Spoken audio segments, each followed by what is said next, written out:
pessoal, tudo bem? Vim gravar mais um vídeo pra vocês hoje.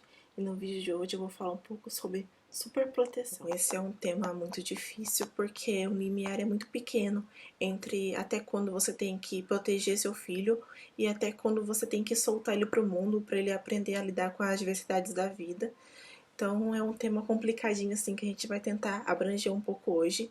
Então o que eu mais quero com esse vídeo é contar um pouco da minha história, porque eu vejo que muitos são pais contando a sua história. E eu tô aqui pra mostrar a outra versão da história, né? O outro lado da moeda, que é a versão de filho, a versão de M. Paré. Bom, na minha infância eu não lembro de ter sido tratada de forma diferente, assim, nem pelos meus pais, nem pelos familiares, nem amigos.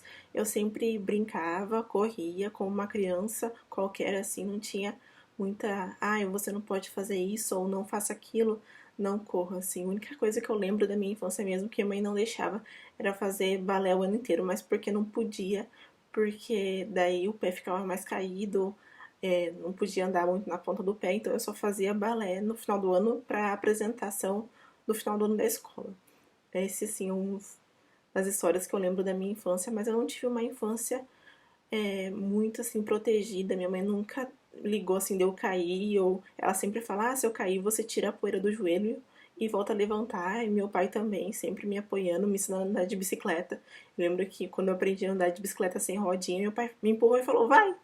Ele me soltou e deixou eu ir, assim. Então eu nunca, acho que meu pai e minha mãe na infância nunca me pro, super protegeram, assim. Lógico que eles tinham medo de me machucar gravemente, mas eles sempre entenderam que eu tinha que aprender como uma criança normal. Eu tinha que desenvolver como qualquer criança, assim. E que cair, ralar o joelho, faz parte da vida. Na minha adolescência, como todo adolescente, ele é meio chatinho, né? Implica com tudo e comigo não foi diferente. Chegou uma fase que eu não queria na fisioterapia, que eu achava que só acontecia as coisas comigo. E meus pais sempre lá, tipo, falando, não, tem que ir, vamos fazer. E eles nunca deixaram assim, porque ela não quer, não vai fazer. Não, eu tinha que fazer e pronto. E o medo da minha mãe era de piscina. Ela nunca deixava eu ir em festa que tivesse piscina porque ela tinha medo de eu me afogar. Ou às vezes alguém tentar brincando comigo me afogar porque eu não tinha muito equilíbrio, assim. Então esse é o medo dela. Mas eu percebo também lendo em vários depoimentos, em vários textos, que muitos pais, assim, projetam o medo que eles têm, né, para os filhos. Porque os filhos são, assim, o reflexo dos pais, né? Então, o que os pais ensinam, os filhos aprendem. Muitas vezes a mãe tem medo ou o pai tem medo de água e o filho não deixa o filho ir para a piscina porque o medo é dele e o filho passa desse medo também de água, de não querer encarar a piscina porque ele foi ensinado que a piscina é perigoso, que a piscina pode afogar. Lógico que tem o perigo, mas eu acho que a criança assim tem que aprender também que é bom, é divertido.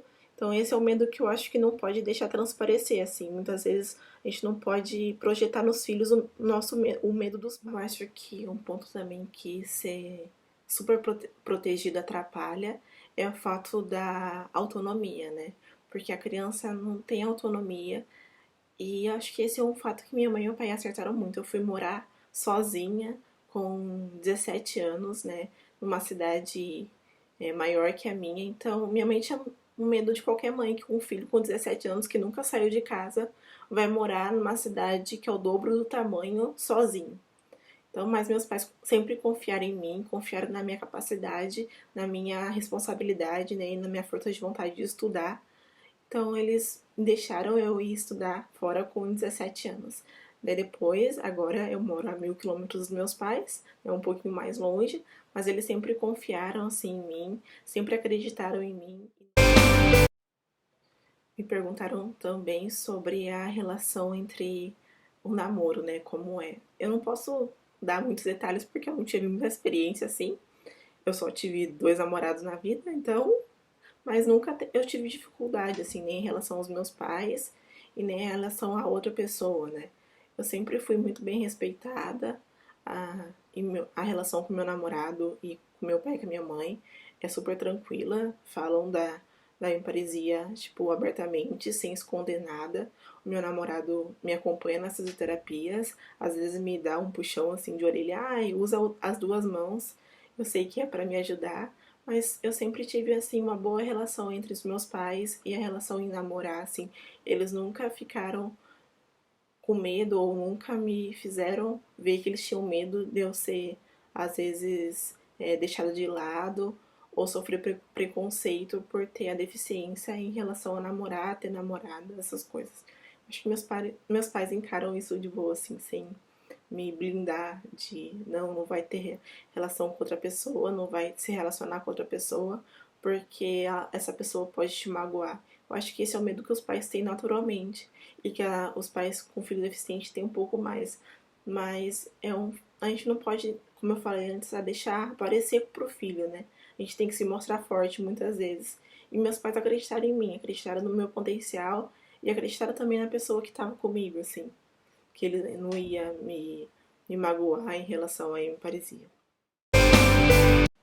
Bom, no meu ponto de vista, os pais super protegem por razões múltiplas, assim, de medo do filho se machucar ou de medo do filho sofrer alguma coisa mais grave ou não querer assim que o filho tenha sofra preconceito em relação a outra pessoa e muitas vezes os pais tentam blindar os filhos das adversidades que a vida traz. Eu acho que a gente tem que aprender a lidar com elas, né? Porque os filhos têm que aprender a crescer. Pai e mãe não é para sempre e o mundo nem sempre é fácil, então a gente tem que saber a lidar com as dificuldades que a vida traz. Certamente que quando os pais veem que a gente vai se magoar ou quando vai se machucar, assim, eles tentam avisar ou proteger, mas não tente blindar o seu filho, colocar o seu filho dentro de uma caixa de vidro e achar que nada, ninguém pode se relacionar com ele.